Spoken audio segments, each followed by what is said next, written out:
სიტყვაზე ბავშვი იძახის, რომ მე მინდა დედასთან და საერთოდ არ მინდა მამა. მათ აღარ შეუძლიათ თითქოს ეზღუდებათ უფლება, რომ ორივე მშობელი გაცხადებულად უყვარდეთ. ამხელა თავისუფლებაში კარგავენ შვილებს. ბავშვი თვითონ დაუცველად გრძნობს თავს, მოზარდი გრძნობს დაუცველად თავს. იდენტიფიცირებას აკეთებს თავის მშობელთან, ხო, თუ დავუშვათ მამა ცუდია, დედა მეუბნება რომ ესე იგი მეც ცუდი ვარ, ან პირიქით. გასაგებია, რომ შეიძლება ქალისთვის ეს ქმარი იყო ძალიან დესტრუქციული, ან პირიქით, მაგრამ ბავშვისთვის ეს ორივე არის მშობელი.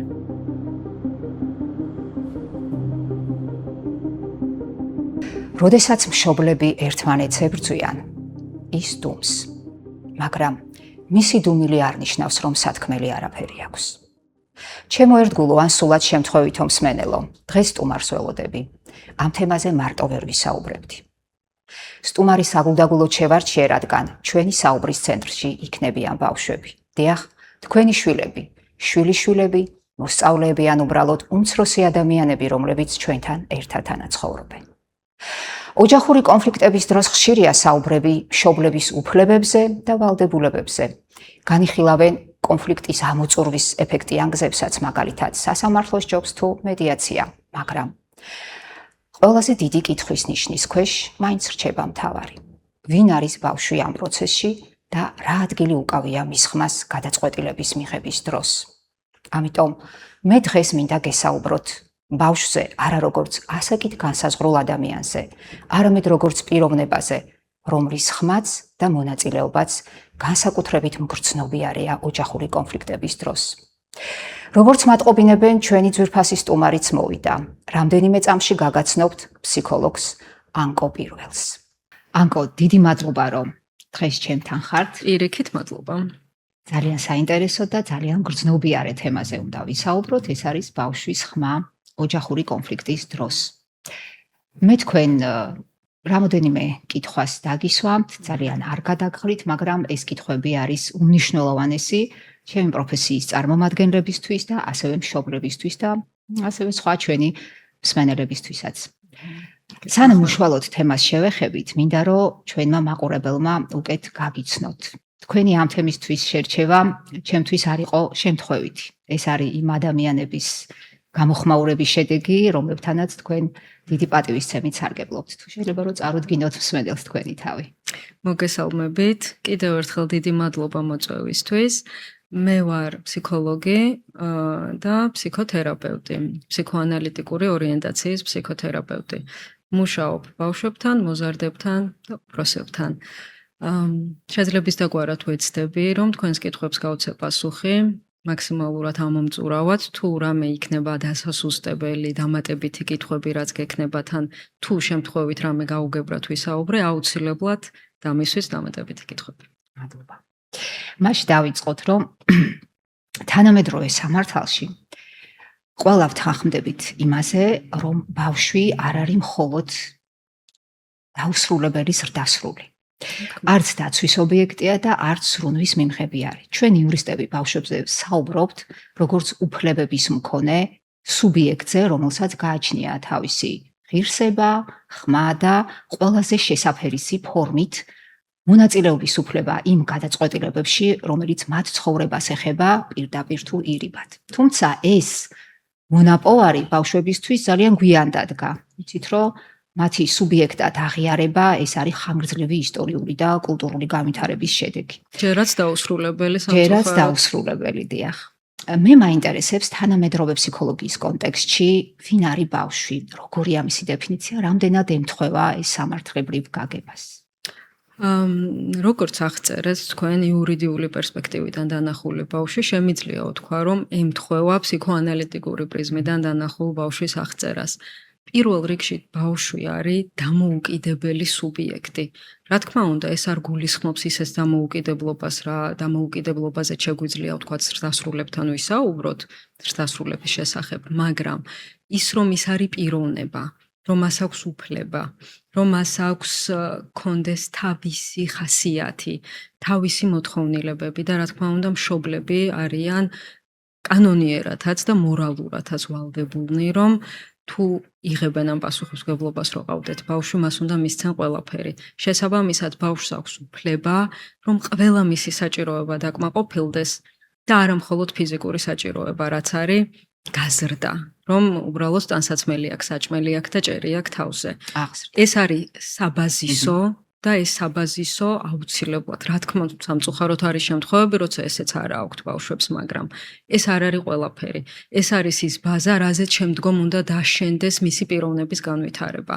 და როცა მის პიროვნების განვითარებაზე ვსაუბრობთ, ეს არის ზუსტად ოჯახური დინამიკა, ოჯახური ატმოსფერო, რაშიც ბავშვი იზრდება. ანკო ხშირად მსმენია ფსიქოლოგებისგან და არა მარტო ფსიქოლოგებისგან, რომ ბავშვი სრულწლოვანებამდე განვითარების ძირითად ფსიქოლოგიურ ეტაპებს გადის.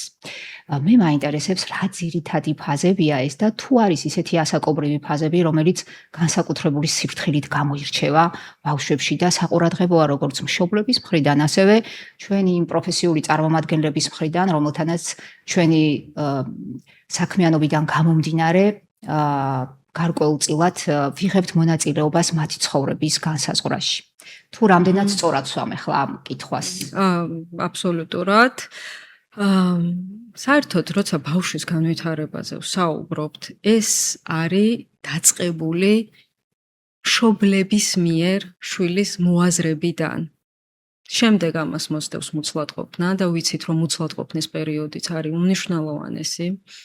შემდეგ დაბადება თავისთავად და განსაკუთრებით საბაზისო არის პირველი წლები.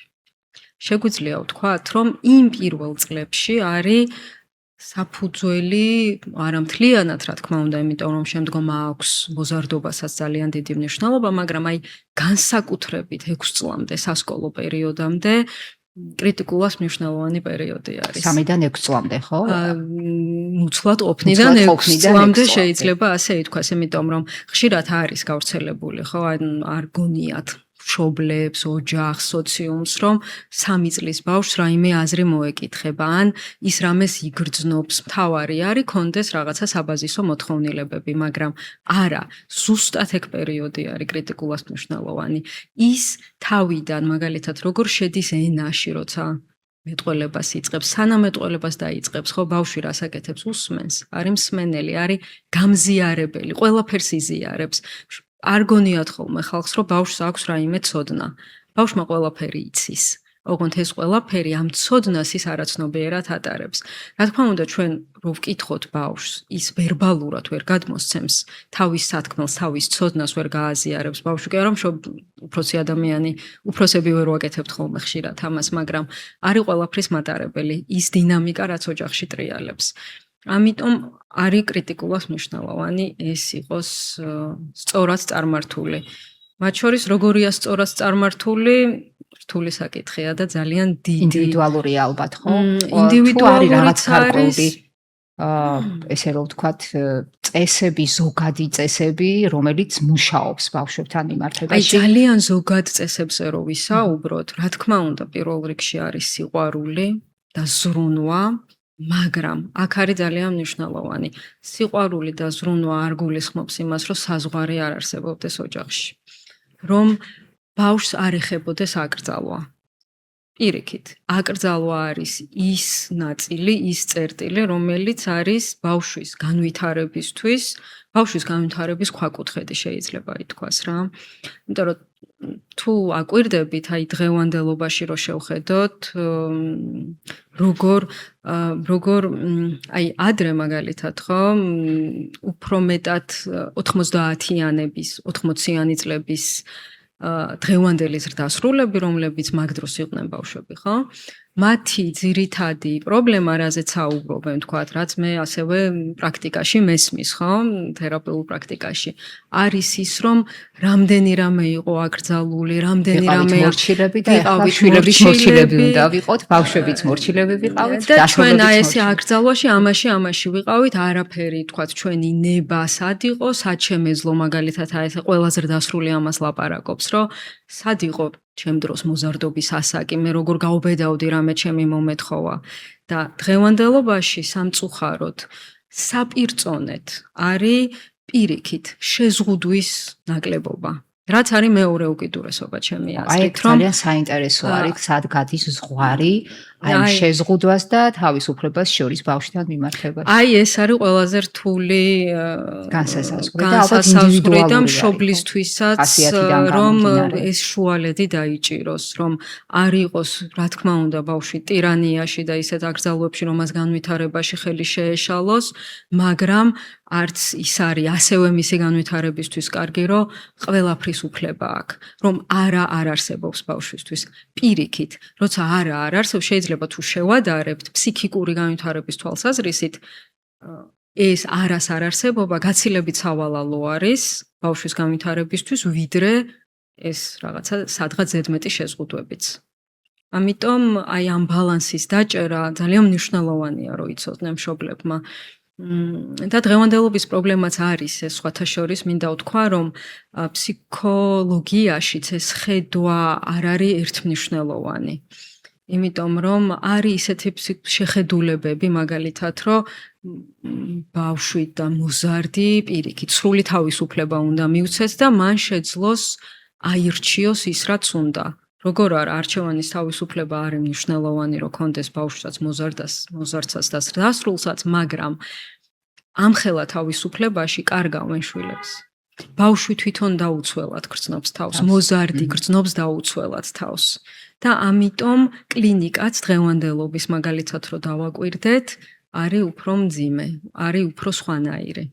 გარკვეულწილად რაღაც ჩვენ წავედით თანამედროვე მშობლები თანასწორობაზე ბავშვთან. აბსოლუტურად, აი ზუსტად კარგად ახსენეთ. ჩემ შვილს მეუბნება ხოლმე, რომ შენ დედა არა, მეგობარი ხარ და მე ვეუბნები, რომ მე ჯერ შენი დედა ვარ და მე ვარ შენი მეგობარი და თითქოს დისკომფორტს გამოხატავს ამით, მაგრამ ალბათ თვითონაც აცნობიერებს და მაინც აქვს ამის სურვილი, რომ მე დედა ვიყვე, იმიტომ რომ მაინც ყველა შვილს გონია, რომ დედა და მამა ყოვლის შემძლე ადამიანები არიან, რომლებიც კრიტიკულ სიტუაციაში ყველაფერს მოუგვარებენ. კი ბატონო, აი ეს რაღაცა ავტორიტეტი ოღონდ არ გულისხმობ გადაჭარბებული გაგებით, რა თქმა უნდა.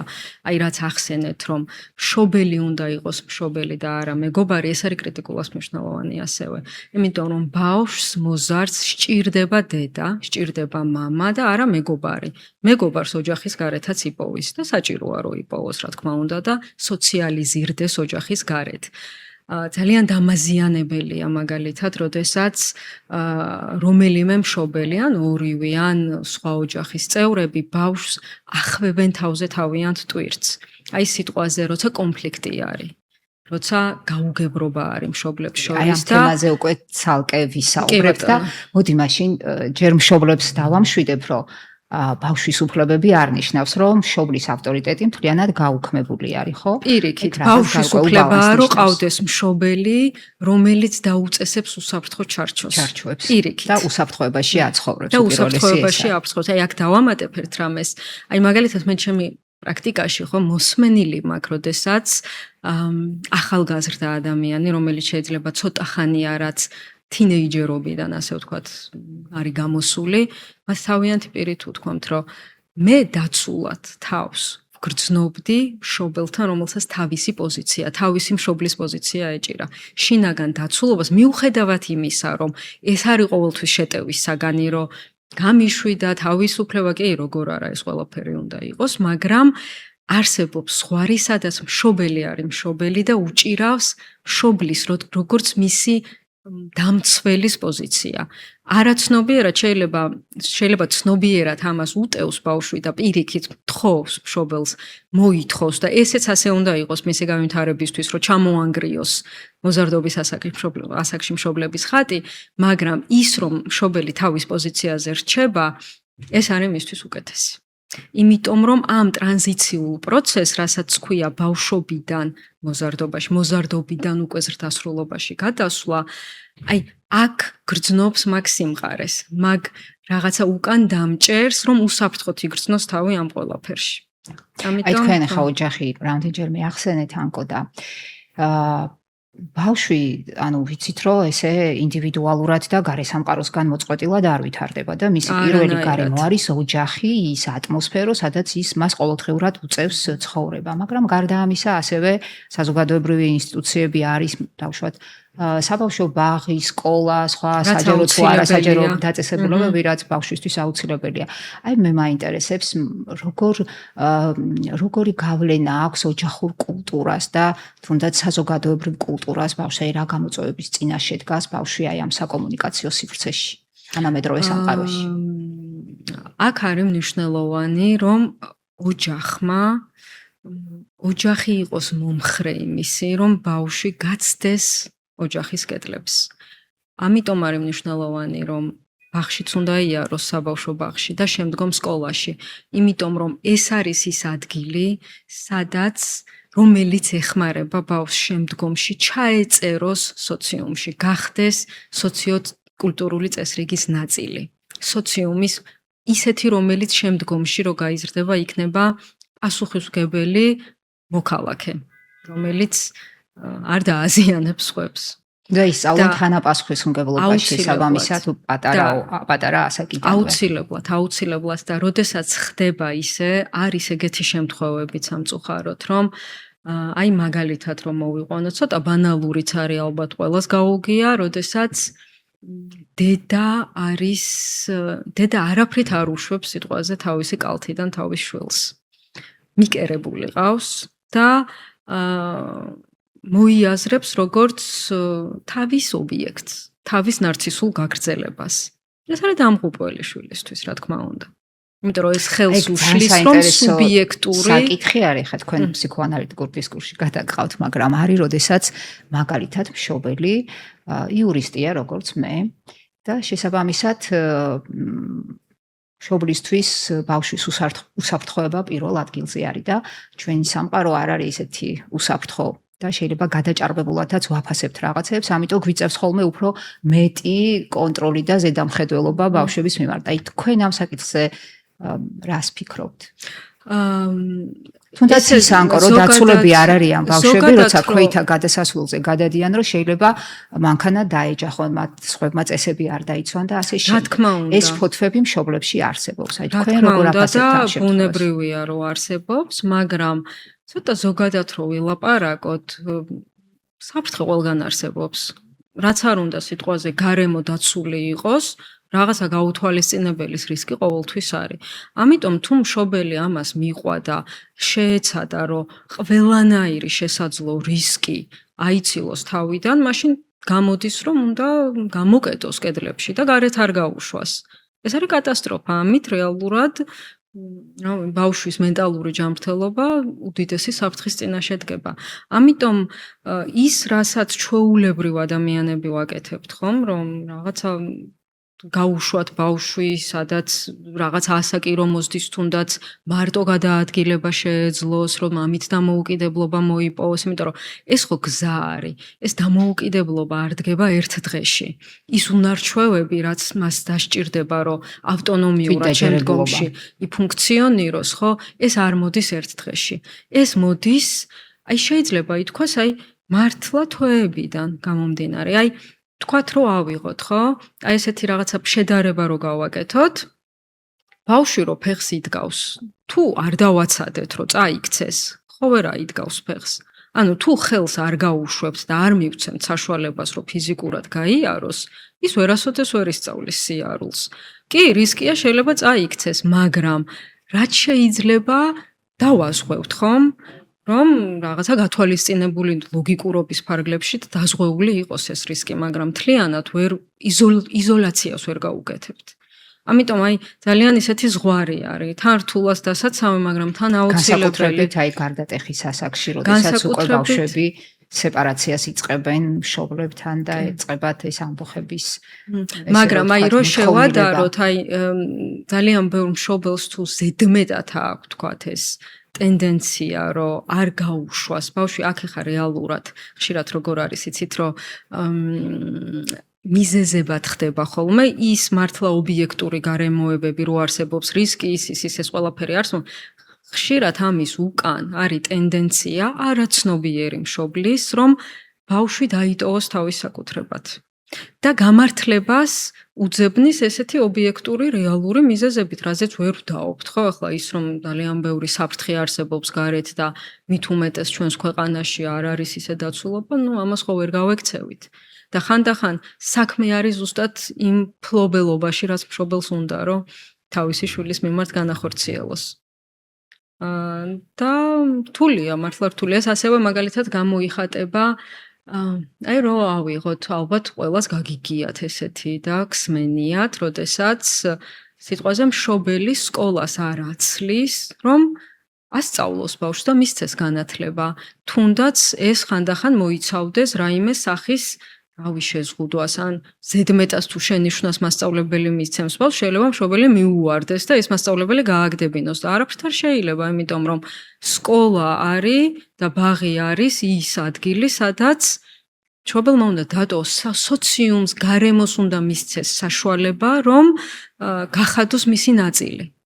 მე აქ არ გულისხმობს, რა თქმა უნდა, ისეთ შემთხვევებს, როცა ხანდახან მასწავლებელიც ისეთი არის, რომ გასაგდებია, რა თქმა უნდა და შეიძლება ძალადობს და ხშირად ხდება სამწუხაროდ. თუ კონფლიქტი არის მოსწავლეს და სკოლას შორის, ანუ ჯობს რომ სკოლამ და მოსწავლემ თავად დაარეგულირონ ეს ურთიერთობები ძალიან საინტერესო და მშობელი არ ჩაერიოს, მაგრამ არის შემთხვევა, როდესაც რაღაც გარკვეული ბავშვების უფლებები იზღუდება, რა თქმა უნდა. ასეთ შემთხვევაში მშობელი ვალდებულიც არის რომ ჩაერიოს და თავისთავად მე ამას არ გულისხმობ, გარკვეული შენიშვნებიც მისცეს სკოლას და მოსთხოვს პასუხისმგებლობა იმ შეცდომებზე თუ შესაძლო შეცდომებზე თუ ისინი უშვებენ ბავშვებთან ურთიერთობაში.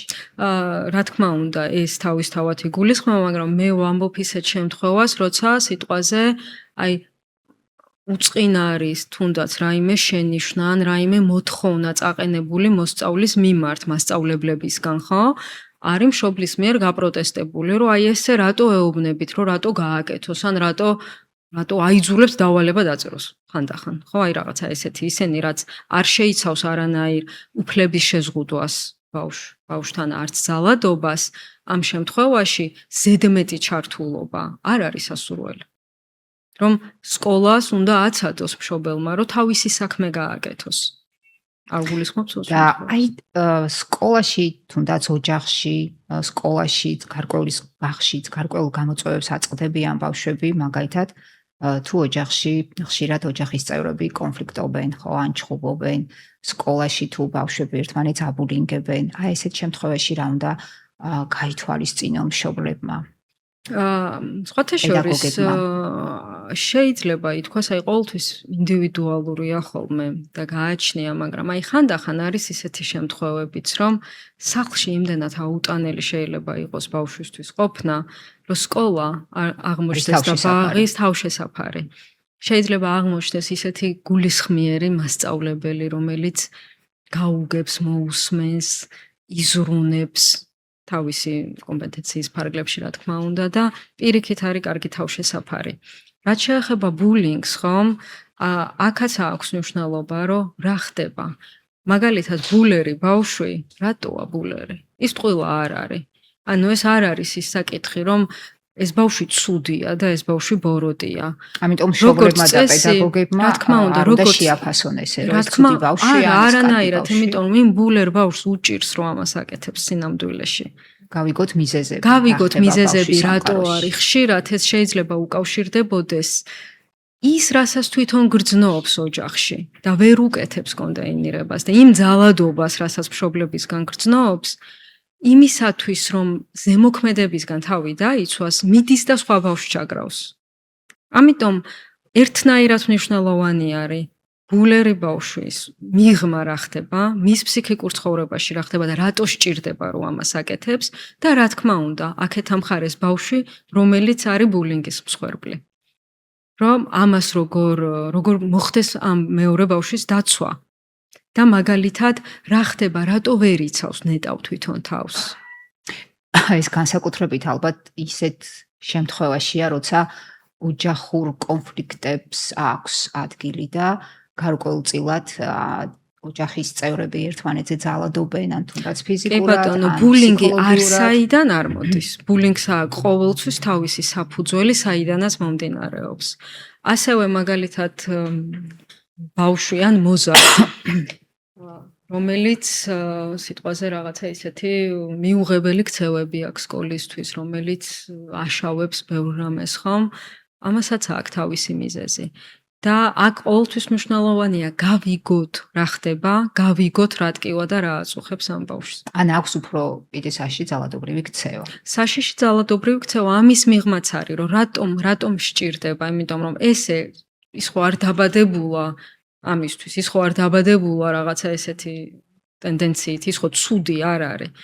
და სხვათა შორის, აი აქ არის ძალიან მნიშვნელოვანი, რომ არ არის ხოლმე სამწუხაროდ საკმარისად გათვალისწინებული ეს მხარე.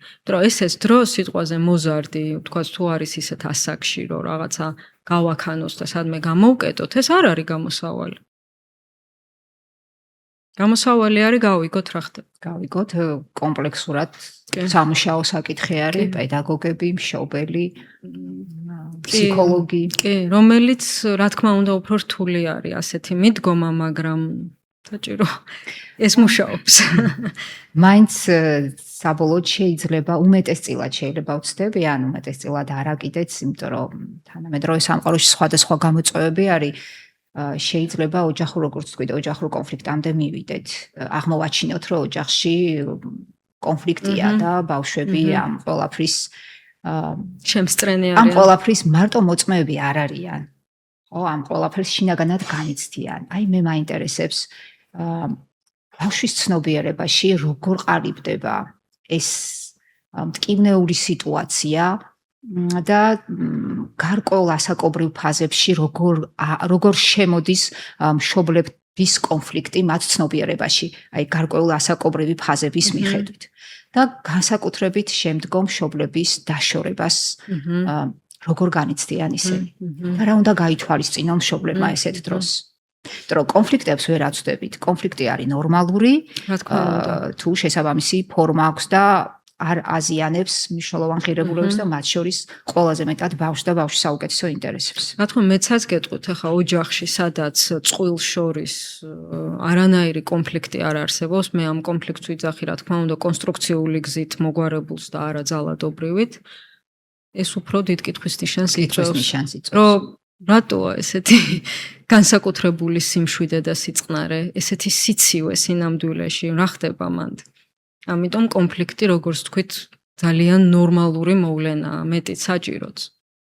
და ის კონფლიქტები როგორ გვარდება მშობლებს შორის, თუნდაც ბავშვს და მშობლებს შორის, დედმამიშვილებს შორის, ან სხვა ოჯახის წევრებს შორის, ეს არის ბავშვისთვის მაგალითი, რომელსაც შემდგომ სწავლობს თავის ცხოვრებაში, როგორ გაუმკლავდეს კონფლიქტებს.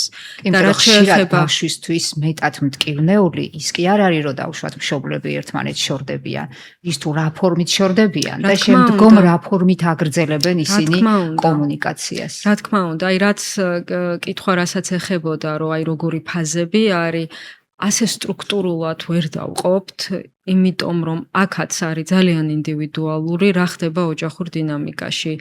მათი პირობები როგორია, 13 წლის ბავშვი და 12 წლის ბავშვი, აი როდესაც უკვე შედის ისეთ სერიოზულ გარდატეხის ასაკში. აი ალბათ განსხვავებულია მათი განცდა, ხო, ამ კონფლიქტის და მშობლების დაშორების, ხო? აი ეს მაინტერესებდა, რა უნდა გაითვალისწინონ მშობლებმა ესეთ დროს. რაც არის, შეგვიძლია რაც ვთქვათ, რომ არის საერთო ამ შემთხვევაში, ნებისმიერი ასაკის ბავშვმა, თუნდაც 1 წლის ბავშვმა, იცის ყველაფერი. იცის ყველაფერი, რაც ხდება ოჯახში. შეიძლება მშობელს გონია, რომ ჩვენ თუ მის წინაშე რამეს ავსაუბრობთ, ან შემსწრე არ არის რაიმე კონფლიქტური საუბრის, ან არ ვიცი ხო რაღაცა გამოწვევის თუნდაც, რომ აცილებული არის და ბავშვი არის თავისუფალი აქედან. ეს არასოდეს ესე არ ხდება, იმიტომ რომ ოჯახი არის ერთი მთლიანი სისტემა. და მისმა ყველა წევრმა იცის ყველაფერი, გრძნობს არაცნობიერად. რა თქმა უნდა, ბავშვს რო ვკითხოთ, აბა მოყევი ახლა რა და როგორ არის, ის გაუჭირდება, რომ ამ ენაში გამოხატოს და ახსნას, მაგრამ ყველაფერი იცის. ამიტომ მნიშვნელოვანი არის როგორი მიდგომა ბავშვის ასაკის შესაბამისად მოხდეს სიმართლის ენაში მოხელთება. გაჟღერება, საუბარი, სიტყვა უნდა იყოს. იმიტომ რომ ხანდახან უფრო ტრავმატული ბავშვისთვის ის კი არ არის, რომ ფაქტი, რაც მოხდა, არის, რაზეც არ არის ნალაპარაკები, რაზეც არ არის ნასაუბრები. და ეს შეიძლება ეს ჩუმი ცოდნა რაღაცა ოჯახური დინამიკის გახდეს ზუსტად ბავშვის სიმპტომი. სხვადასხვა სახით გამოხატული. უკვე აი ეს უსაფრთხოების დაკარგვის შიში რა თქმა უნდა, იმიტომ რომ აი ასაკს მგრძნობი არის მისთვის მშობლებთან კონფლიქტი და მათი დაშორება. აი როცა პატარა ბავშვს ეხება მაგალითად საქმე, ხო? პირველი რასაც ბავშვი ფიქრობს, არის რომ მისი ბრალია. რომ არ არის თვითონ კარგი მშობლისთვის და ძალიან დიდ დანაშაულის გრძნობასთან უწევს ხოლმე შემდგომ შეჯახება. ის თulis რომ ბავშვმა ფანტაზიით შეიძლება აბსოლუტურად სხვა სცენა შექმნას თავისი სიმართლე, იმიტომ რომ ის ერთი მხრივ რომელიც რეალობასთან არ იყო ეს კავშირი. ის ერთი მხრივ ხო გრძნობს, აი ნახეთ როგორი პროცესი არის. მან იცის რაღაცა სიმართლე. აი მაგალითად ავიღოთ ესეთი სიტუაცია, რომ მშობლებს შორის არის უკიდურესი დაძაბულობა, ძალიან კონფლიქტური ურთიერთობა, ან თუნდაც პასიური აგრესია, რომელიც მაინც და მაინც არ გამოიხატება ესეთი კონფლიქტური ჩანართებით, ხო? ბავშვმა იცის ყველაფერი და გრძნობს. სიმძაფრით შეიძლება გაუტოლდეს აგრესიულ გამოვლინებას. შეიძლება გაუტოლდეს, შეიძლება გადაასწროს კიდეც ზუსტად. და ბავშვმა იცის ყველაფერი, ის მას გრძნობს და ნახეთ რა არის, მას სჭირდება პასუხი. მას სჭირდება შექმნას რამე სცენარი, რამე დისკურსი, რომ რა ხდება. ამ დროს, როცა არ არის ბავშვთან ეს ნალაპარაკები, არ არის ახსნილი, არ არის მიწოდებული ის სიმართლე, ის ასე ვთქვათ ვალდებულია ჭყალებში, რომ რამე დაარქვას. რამე შინაარსის ქვეშ მოაქციოს ეს ყველაფერი და ზუსტად ამ დროს შეიძლება ის ფანტაზირებით წავიდეს ისეთ რაღაცებზე, რაც აბსოლუტურად ცდება ობიექტურ რეალობას, ის რაც ხდება ოჯახში. ამიტომ არის მნიშვნელოვანი, რომ ნებისმიერ ასაკში იყოს მიწოდებული ბავშვისთვის ყველაფერი, იყოს ნალაპარაკები. აი სხვათა შორის ფრანგი ფსიქოანალიტიკოსი ქალი ფრანსუაზ დოლტო, რომელიც იყო რევოლუციონერი ფსიქოანალიტიკოსი, განსაკუთრებით ბავშვებთან მუშაობისას, მას ზუსტად ესეთი მიდგომა ჰქონდა, ის აღწერს თავის გამოცდილებას, როგორ მიდის მაგალითად ოჯახი მასთან ბავშვი როგორ მიყავთ და ეუბნებიან რომ აი ეს და ეს ჭირს, აი ეს სიმპტომი აქ ან არსებობს სიტყვაზე ბავშვთა დეპრესია, ან გამოხატული შეიძლება ყოფილიყო, არ ვიცი, არჭამაში, რაღაცა ისეთან ესე ახასიათებთ არის ხოლმე მათ შორის კი ისეთ კონფლიქტი იწვევს ბავშვის დადუმებას. და აი ნახეთ როგორი იყო, აი ამ ეს მაგალითი მომყავს იმისთვის, რომ კარგად იყოს უფრო გასაგები, რამხელა მნიშვნელობა აქვს ბავშვმა სიმართლე იცოდეს. მას ჰქონდა ესეთი მიდგომა, მთელ ოჯახს შემოიყვანდა და შეიძლება იქ 2 წლის იყო სიტყვაზე ეს ბავშვი. რა თქმა უნდა, ეს ადაპტირებული იყო ის გარემო, რომ ბავშვს ეთამაშა, სათამაშოები იყო გარშემო და ის თამაშობდა თავისთვის. ახლა 2 წლის ბავშვს ხო ვერ დაისვავდა და მითხარი რა გჭირსო ვერ ეთყოდა რა. ერთ-ერთი ესეთი მიდგომა ჰქონდა, ის ელაპარაკებოდა მშობლებს. აი ესე პირდაპირ გახსნილად ალაპარაკებდა მათ. ამ საუბარში გაჟღერდებოდა რაღაცა ის მნიშვნელოვანი ნაწილი მათი დინამიკის, რაც ბავშვს სჭირდებოდა, რომ ენაში და მეტყველებაში გაჟღერებულიყო და სიმპტომი ეხსნებოდა. იმიტომ რომ მოხდა გაჟღერება. აი ესეთი ირიბი გზით აკეთებდა ამას და ეს არის ზუსტად ის, რაც სჭირდება.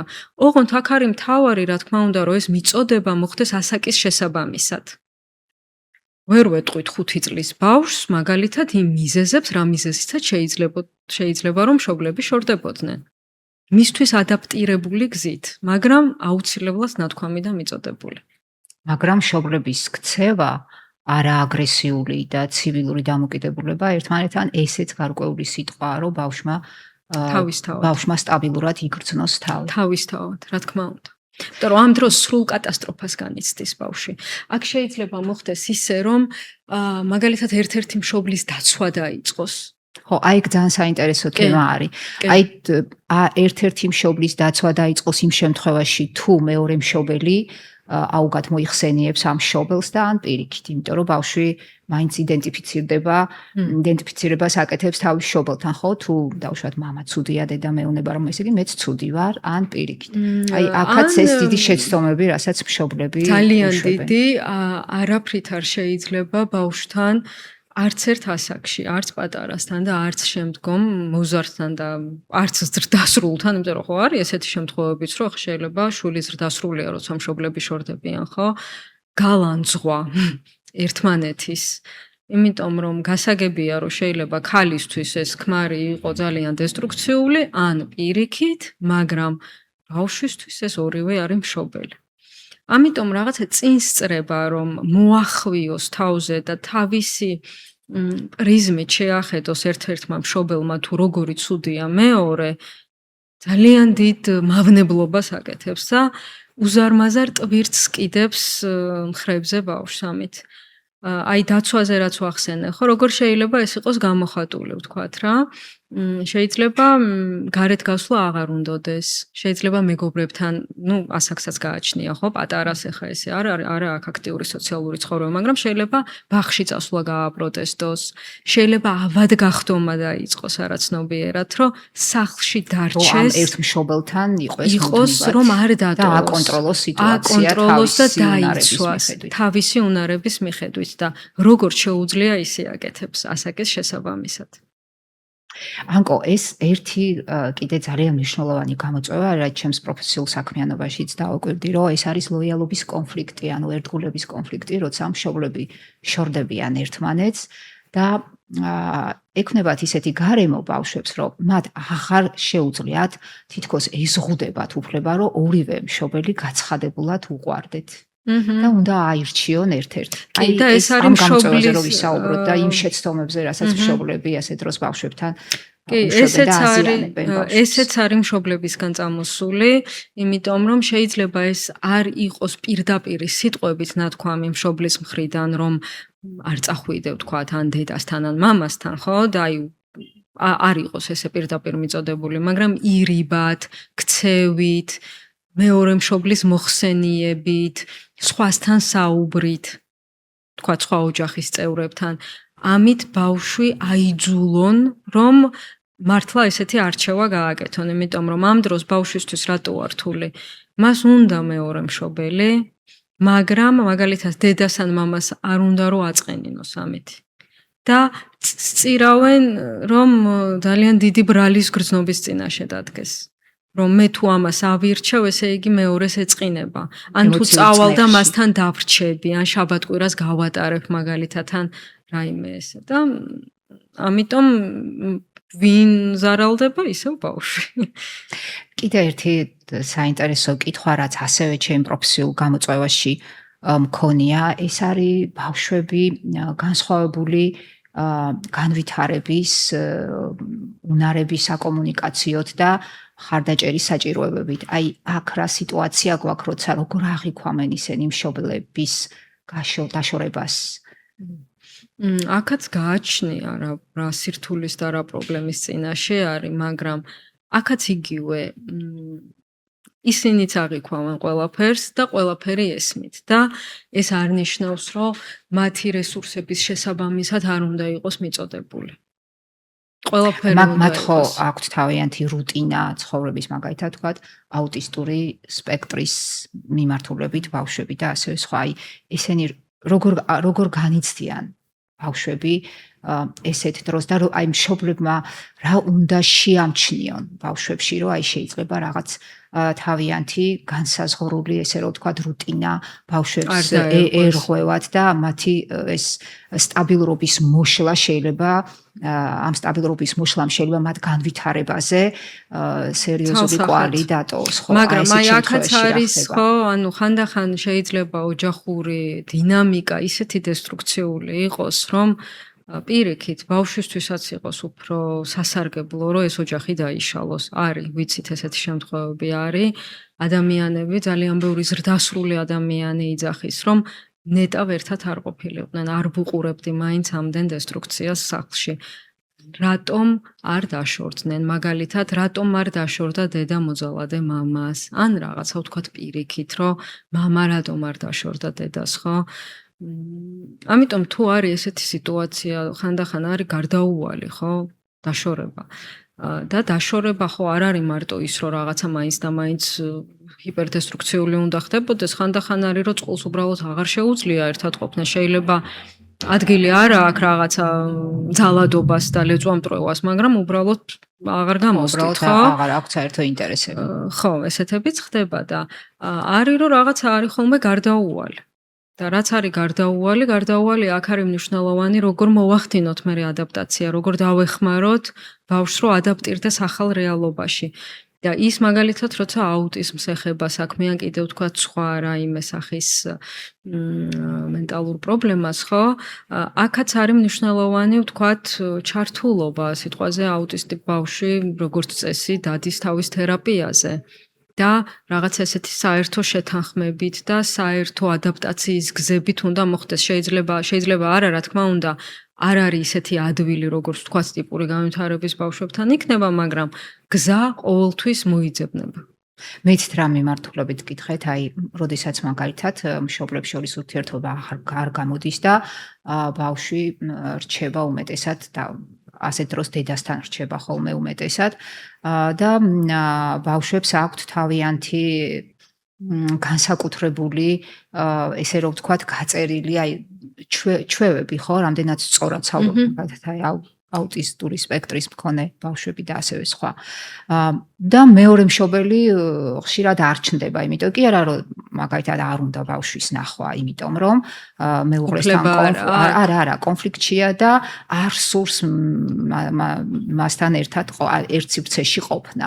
აი ამას აი ამ გამოწვევის წინაშე მშობლებმა რა უნდა გაითვალისწინონ, რომ თავიანთ აი ამ ეგოისტურ ზრახვებს გადააბიჯონ აუცილებლად რა თქმა უნდა ბავშვთან შეინარჩუნონ ურთიერთობა, ცივილური ურთიერთობა, რომ ბავშვისთვის ნაკლებად მტკივნეული იყოს ეს მათი, ესე რომ ვთქვათ, ორივე მშობლის არ ყოფნა ერთ სივრცეში, რასაც ბავშვები მიჩვეული იყვნენ მთელი ამ თანაცხოვრების პერიოდში, მშობლებთან ერთად თანაცხოვრების პერიოდში, ანუ ანუ უცბად დავიბენე თქვენი კითხეთ, როცა მშობლები გაშორების შემდეგ, როცა ერთ-ერთი მშობელი ტოვებს სახლს და ამ დროს ბავშვებს ეს განსაკუთრებული მხარდაჭერა ჭირდებათ, განსაკუთრებული საჭიროებების რომ იყოს ესეთი განსაკუთრებული საჭიროებები ნებისმიერ ვარიანტში და რა თქმა უნდა ამ შემთხვევაში კიდევ უფრო მეტად საჭიროა რომ მშობლებს შეეძლოთ ერთად ყოფნა, ერთ სივრცეში ყოფნა, რომ რაღაცნაირად მართლა მაქსიმალურად ცივილურად მოხდეს. არც არის ასურველი, არც ერთ შემთხვევაში, როდესაც ყველაფერი გაყოფილი არის. მაგალითად, ბავშვის დაბადების დღე თუ არის, რა თქმა უნდა, მას უნდა თუნდაც დაშორებული მშობლები იყვნენ ორივე მის გვერდით, როცა მისთვის არის მნიშვნელოვანი რამე დღე, მაგალითად, ან მნიშვნელოვანი მოვლენა, როცა ხდება მის ცხოვრებაში. ამიტომ ჩვეულებრივ შემთხვევაშიც და განსაკუთრებით, როცა ვთქვათ, რაიმე ესეთ სახის სირთულეს ეხება, აუცილებლად არის აქ რომ მშობლები უნდა ბავშვის ინტერესიდან გამოვიდნენ და არ გაყვნენ იმას, რომ ახლა მე რო ეს რაღაცა ნერვებს მიშლის, მისი გამოხედვა, მისი აქ ყოფნა, მაღიზიანებს რაღაცნაირად უნდა მოხდეს ამაზე გადაბიჯება თავისთავად. გაითვალისწინონ მშობლებმა, რომ ამ გამოწვევის წინაშე თუ დადგებიან, მნიშვნელოვანია, რომ ბავშვების ინტერესები უფრო წინ დააყენონ, ვიდრე რაღაც თავიანთი სამომავლო მიზნები. თავისთავად. ანკო, ხშირად ეს ოჯახური კონფლიქტები გადაინაცვლებს სასამართლოში ან მედიაციაში. საერთაშორისო და ეროვნული სტანდარტებით დადგენილი არის და აღიარებული არის ბავშვის ხმის უფლება. ამიტომ ჩვენ პროფესიის წარმომადგენლები ვიქნებით დავშვათ ადვოკატის ამპლუაში, მედიატორის ამპლუაში, მოსამართლეში, ვალდებული ვართ, რომ ჩვენ მოусმინოთ ბავშვებს. მოусმინოთ ყველაზე შესაბამისი ფორმით მივიღოთ მათგან ინფორმაცია და სწორად გავუგოთ მათ. აი რა უნდა გავითვალისწინოთ ასეთ დროს ჩვენ და ასევე მშობლებმა. როგორ მივიღოთ ინფორმაცია ბავშვებისგან ისე რომ არ დავაზიანოთ. მაგალითად არის გარკვეული ტიპის შეკითხვები, ხო? და იყოს ღია ტიპის შეკითხვები, ნეიტრალური, ნარატიული, მაგრამ შეიძლება აქაც რაღაც გამოწვევის წინაშე დავდგეთ. აი თქვენ შეხება გქონიათ ალბათ ბავშვებთან ესეთ დროს და საინტერესო იქნება თქვენი აზრების გაზიარება. საკმაოდ რთული საკითხია ეს და ყოველთვის აქვს ორი მხარე ამას რა. აი მაგალითად, ბავშვი შეიძლება ბავშვის ხმას უნდა კონდეს უფლება და უნდა მოусმინოთ, რა თქმა უნდა. მაგრამ აი ვთქვათ, როდესაც არის ისეთი შემთხვევა, სიტყვაზე ბავშვი იძახის, რომ მე მინდა დედასთან და საერთოდ არ მინდა მამა, მაგალითად არ მინდა და რაღაცნაირად ესეთ ძალიან ისეთ პროტესტს გამოხატავს, რომ მამა საერთოდ მიეკაროს, ხო, ახლოს. და როგორ გავიგოთ რამდენად ეს სიმართლეა? ხო, აი არის რაღაც ამაშია საქმე, რაღაც ემოციური წნეხი. ეს ზეწოლა და ემოციური წნეხი შეიძლება იყოს პირდაპირიც და არაპირდაპირიც, ირიბიც, შეუმჩნეველიც. მაგალითად და შეიძლება გრძელვადიან პერსპექტივაში სიტყვაზე ბავშვი რო დარჩეს დედასთან, ხო? მისთვის უფრო უარესი იყოს მისი შემდგომი განვითარებისთვის, მიუხედავად იმისა, რომ იძახდა, რომ დედასთან მინდა მე ყოფნა და მამა არ მინდა. ამიტომ აქ ალბათ ძალიან დანერგილი პრაქტიკაც იქნება, მაგრამ კიდევ უფრო სიღრმისეულად უნდა მიექცეს ყურადღება მშობლების ფსიქიკურ მდგომარეობას. რა ხდება მათთან? რამდენად არიან ინდივიდუალურად ვთქვათ, რესურსულები მისთვის, რომ არ მოხდეს ესეთი რაღაცის გაპარვა, იმიტომ რომ ხშირად ხო ბავშვის პირდაპირ ნათქვამს არის შემთხვევები, როცა ღირს გადამოწმება უფრო სტრუქტურულად და უფრო რაღაცა ფართო მასშტაბით რომ მიუდგეთ. რატო იძახის ამას? შეიძლება იყოს ზეწოლა. შეიძლება აქ იყოს როგორი რაღაცა, რომ ვთქვათ დედა ან მამა აცოდებდეს მას თავს. და მას უნდადეს რაც ხშირ შემთხვევაში ანუ პირდაპირ კი არ ეუბნება რომ ესე და ესე თქვი. არამედ ირიბი გზით მანიპულირებს მასზე. მორალური დილემის წინაშე მორალური დილემის წინაშე. და ამას ვერც აცნობიერებს მშობელი. რა თქმა უნდა, ხშირად აცნობიერებს, მაგრამ ხშირად ვერ აცნობიერებს ამას. აცნობიერებს და მანიპულირებას ახდენს. კი, და ამიტომ უფრთხილესი მიდგომა არის აქ საჭირო და დაკვირვება ყველა კუთხით. მე ვფიქრობ, რომ ამ დროს ძალიან მნიშვნელოვანი იქნება, თქვათ, თერაპიის ჩართულობა ბავშვთან. იმიტომ რომ ოღონდ ეს არ უნდა იყოს ერთჯერადი. როცა მაგალითად საქმე ეხება, როცა ფსიქოთერაპევტს გადაეცემა სიტყვაზე, რომ აი რაღაცა სახის დასკვნა დაწეროს, ეს არ უნდა იყოს ერთჯერადი შეხვედრის საფუძველზე დაწერილი დასკვნა. და ზოგადი ხასიათის, იმიტომ რომ ხშირად ეს არის ზედაპირული და არაფრის მომცემ. და ამიტომ უფრო ხანგრძლივი პროცესი უნდა იყოს, თუ ჩვენ გამოვდივართ ბავშვის ინტერესებისთვის როგორ ჯობს, ბავშვის ინტერესებისთვის ჯობს, რომ ეს არ იყოს ზედაპირულად და რამდენიმე დღეში გადაწყვეტილი და მოგვარებული. ეს უნდა იყოს უფრო ხანგრძლივი და უფრო მეტი დაკვირვებით მოხდეს ამ ყველაფრის ყველანაირი დასკვნის გაკეთება. სხვა შორის არ ყოფილა შემთხვევები, როდესაც რადგან ეხლა თქვენ ბავშვის საუკეთესო ინტერესები ახსენეთ, რომ ბავშვის რეალური ნება ყოფილა აერჩია კონკრეტულად ერთი მშობელი.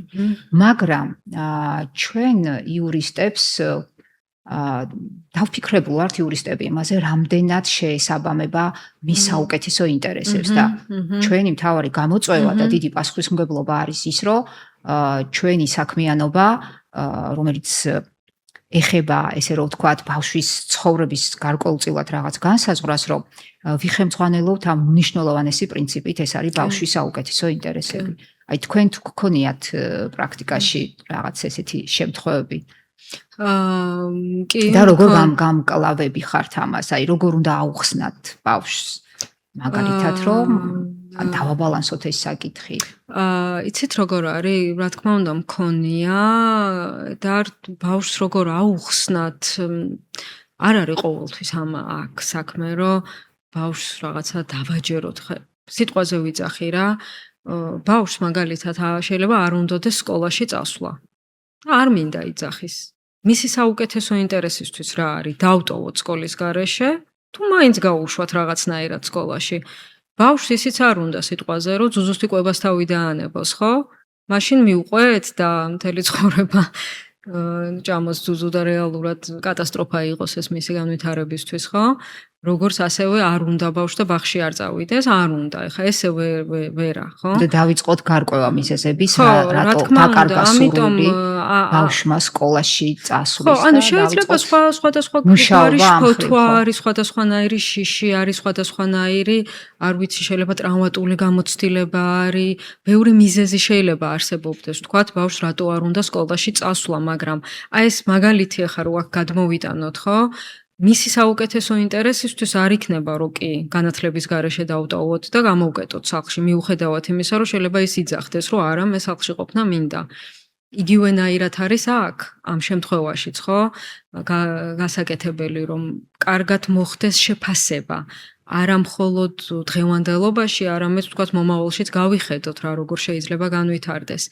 ამიტომ ყოველთვის ის რომ თქვათ ბავშვს ესე უნდა, ან არ უნდა, მაგის უკან შეიძლება იდგეს 1000 რამე. 1000 შიში, შფოთვა, რაიმე სახის თუნდაც ფსიქოლოგიური ზეწოლა, ძალადობა და ამას ვერ განვაზოგადებთ, არ არსებობს რაღაცა ესეთი ერთი კრიტერიუმი, ყოველთვის არის ინდივიდუალური შემთხვევა. და მთელი სირთულე ამაშია. მიზეზები, ვიმუშაოთ ამ მიზეზების აღმოფხრაზე და დაუბრუნოთ საგანმანათლებლო სფეროს. შეიძლება სკოლაში არ იაროს, მაგრამ ჩაუნაცვლოთ დაუშვათ სხვა არა სკოლის, ესე რომ ვთქვათ, ან კერძო პედაგოგით თუ რაღაც სკოლაშიც და ასევე მაგალითად ეს მიდგომა შემდეგ რომ ნელ-ნელა დაუბრუნდეს შემდგომ აი ეს მიდგომა რომ გადმოვიტანოთ აი სიტყვაზე აი ეს მაგალითი რაც მოვიყვანე ხო ანუ შეიძლება იგივენაირად ბავშვი იძახის რომ მე არ მინდა მამა მე არ მინდა მამის ნახვა როგორც აი ვთქვათ მე არ მინდა სკოლაში წასვლა როგორც მე არ მინდა სკოლაში წასვლა არ არის მისი საუკეთესო ინტერესისთვის აქაც გააჩნია შეიძლება მამა ისეთი ტირანია რომ პირიქით უნდა მოვაშოროთ და საერთოდაც შეხება არ შეიძლება კონდეს გააჩნია ზოგი მამა ან ზოგი დედა შეიძლება ისეთი მოძალადე იყოს რომ პირიქით ვუზრუნველყოთ რომ არანაირი კვეთა არ კონდეს მაგრამ ესეც გამოსაკვლევია შეიძლება პირიქით იყოს შემთხვევა როცა მე არ მინდა მამა ან მე არ მინდა დედა არ იყოს ეს მისი საუკეთესო ინტერესისთვის იმიტომ რომ ამის უკან სხვა მიზეზი იდგას და არა ის რომ მაინც და მაინც ცუდია დედა ან მამა თქმა უნდა ანკო ჩვენი საუბარი ნელ-ნელა დასასრულისკენ რო წავიყვანოთ მე მაქვს ესეთი კითხვა რომ რა არის ის რასაც ჩვენ უფროსები ბავშვებში ვერ ვამჩნევთ და აუცილებელია რომ ეს დავინახოთ და გავითვალისწინოთ აი ყველაზე ისეთი შეიძლება წაივსრუნავდეთ როგორც პედაგოგი, როგორც მშობელი, ან სხვა ოჯახის წევრი. შეიძლება ზემზრუნველობაც გამოხავს. ზემზრუნველობაც გადავაჭარბოთ კიდეც, მაგრამ ყველაზე მეტად ანუ რა უნდა დავინახოთ ბავშვში? ზოგადი კითხვაა და ზოგადადაც რო ვუპასუხო, მისი სუბიექტურობა, მისი შინაგანი სამყარო. მისი სუბიექტურობა. იმიტომ რომ ბავშვი ყოველთვის დაბომბილია მშობლების ფანტაზმებით, პროექციებით. აი მაგალითად, ჩემი შვილი ესეთი მინდა იყოს. ხშირად შეიძლება იყოს რაღაცა ძალიან ნარცისული გაგრძელება, რომ მე რაღაცა ვერ შევძელი კლასიკა, ხო, რაც არის და ცოტა ბანალურიც, რომ მე რაღაცა ვერ შევძელი და ჩემო შვილმა უნდა გააკეთოს და მე წავმართავ მის ცხოვრებას ესე და ისე რომ არც ვეკითხებით რა უნდა. რა მოწონს, რა არ მოწონს, რა ნიჭი აქვს მაგალითად ბავშვს. შესაბამისი უნარები. კი, ერთი სიტყვით მისი სუბიექტურობა. მისი სუბიექტურობა. ეს არის რაც ყველაზე ხშირად იკარგება ხოლმე აღქმაში. რომ ბავშვს რა უნდა თვითონ. ეს არის მნიშვნელოვანი რა. შეიძლება ბავშვი დუმდეს, მაგრამ თავისი ქცევებით გამოხატავდეს. რა თქმა უნდა. მის სურვილს, ხო? აი თავისი სიმპტომით გამოხატავდეს. ეს სიმპტომი შეიძლება იყოს აგრესიული ქცევაც და შეიძლება იყოს ზედმეტად ბეჯითი ესე რომ ვთქვათ, მეცადინეობაც და ან ზედმეტი პასუხისმგებლობით მოკიდება რაღაცა კითხვის. ან წართმეული ბავშვობა შეიძლება ეს იყოს. ძალიან ბევრი სახით შეიძლება გამოხატავდეს ამას, რაც ხელს უშლის თავისთავად მის სუბიექტურ განვითარებას. და შემდგომ დაუდგება ეტაპი, როცა წინ დახვდება, ასე ვთქვათ, ანუ ეს სირთულე წამოეწევა ცხოვრების რაღაცა ეტაპზე და რა თქმა უნდა ჯობს, რომ არ არსებობს იდეალური გარემო, არ არსებობს იდეალური ოჯახი, არ არსებობს იდეალური დედა, იდეალური მამა, იდეალური აღზრდა, ეს არის ყველაფერი ილუზია. არსებობდეს მე მგონი, ხო? არც არსებობს, ანუ ვერც იარსებებს. მშობელი ყოველთვის უშვებს შეცდომას, მაგრამ ეს არის ნორმალური. ძალიან ხშირად მშობლებს უჩნდება ძალიან მწვავე ბრალის განცდა დანაშაულის გრძნობა, რომ აი რაღაცა ისე ვერ გავაკეთე, ესე ვერ გავაკეთე. და თავის თავსაც აიძულებენ, ასე ვთქვათ, რომ აი რატო არ ვიყავი და ყავთ საკუთარი თავი ტირანიაში, ხო, მაგრამ ყველა უშვებს შეცდომას. და თავარი არის ის, რომ მე დღეს რას ვაკეთებ ამისთვის. რაც იყო, რაც მოხდა, ხო? თავარია დღეს მე როგორ ვიქცევი. და არავინ არ არის დაზღვეული აქედან რა და არც მაგალითად ფსიქოლოგის ის არის, რა ქვია, არც ფსიქოთერაპევტი, არც ერთი თიც არ იშვერს მშობლისკენ. კი, ხშირად არის ხოლმე, რომ აი მშობლებს აქვთ სიტყვაზე განცდა ისეთი, რომ აი მე რო ეხა ჩემი შვილი მიისწვინს, აურევს რაღაცა რა და მაგალითად ჩემს წინააღმდეგ განაწყობს. არ არის ფსიქოთერაპევტის, თქვათ, ეხა სიტყვაზე რომ ეგეთ სივრცეში იყოს ჩართული დადანაშაულება და თითის გაშვერა, იმიტომ რომ შეცდომა ყოველთვის ხდება, გარდაუვალი არის, თავარია დღეს რას ვაკეთებთ. როგორ ვახდენთ ამის კორექციას? როგორ ვახდენთ ამის კორექციას და კომპეტენტური ადამიანები მიგმართავენ, რომ სწორად მოვიქცეთ ბავშვებთან ასეთი შესაბამისად. და თუ ვერ ვახდენთ და ვერ ვახდენთ, ხო, ანუ რეალურად თუ მშობელი თავის დროზე ვერ ახდენს, ესეც ხდება, ხო? გაიზრდება ის შვილი და თავის თავს თვითონ უშველის რეალურად რა. ანუ ყოველთვის არის ის, რომ მშობელმა როგორც შეძლო, ისე გააკეთა. იმ გარემოს, იმ პირობების, იმ დროის, იმ ყველაფრის გათვალისწინებით და ამიტომ საჭიროა რომ აი არ გადავარდეთ არც ერთ უკიდურესობაში, რომ გავიშვიროთ მშობლისკენ თითი, რომ აი ცუდია და აი ამის გამო კი როგორ არა ახლა ზოგადად ოჯახურ ის რაც ადამიანის თავს ხდება, ეს არის წამოღებული ოჯახიდან, მაგრამ ამასთან ვერ გავექცევით, ხო? იმიტომ რომ ყველას გვაქვს მიკუთვნებულობა რაღაცა ჩვენს ოჯახურ სისტემაში, ასე ვთქვათ და არც ერთი უკიდურესობა არ არის კარგი, რა თქმა უნდა. და ბოლოს მაშინ შემაჯამებლად შესატყვისად ამ ჩვენი ბოლო საუბრისა, რა სჭირდება ყველაზე მეტად ბავშვს? ბავშვს იდეალური მშობელი ჭირდება თუ უსაფრთხო გარემო სჭირდება თუ აი თქვენი აზრით თქვენ როგორ საუბრობთ ხოლმე ფსიქოლოგები? რა სჭირდება ყველაზე მეტად ბავშვს? მოდი ამით დავასრულოთ. ბავშვს სჭირდება სიყვარული, ზრუნველობა, უსაფრთხო გარემო, მაგრამ ასევე წესი, ჩარჩო და შეზღუდვა ლოგიკურობის ფარგლებში. ეს არის ის გარემო, სადაც მეტნაკლებად ის კარგად განვითარდება. მას სჭირდება როგორც ვინიკოტი იყო და საკმარისად კარგი დედა, რომელიც არც ზემზრუნველია და არც ზრუნველობას მოკლებული. სადაც ბავშვს ხანდახან შეიძლება ფეხი წამოკრას, მაგრამ ჩვენ მივცეთ ის რესურსი და ის ძალა, რომ ადგეს თვითონ და გააგრძელოს სიარული. ეს არის ყველაზე მეტნაკლებად, მაგრამ თან ამავე დროს ეს არის ყველაზე რთული დასაცავი. ეს შუალედი, კი. მანკო, მოკლედ ძალიან დიდი მადლობა, რომ დაგვითმეთ დრო.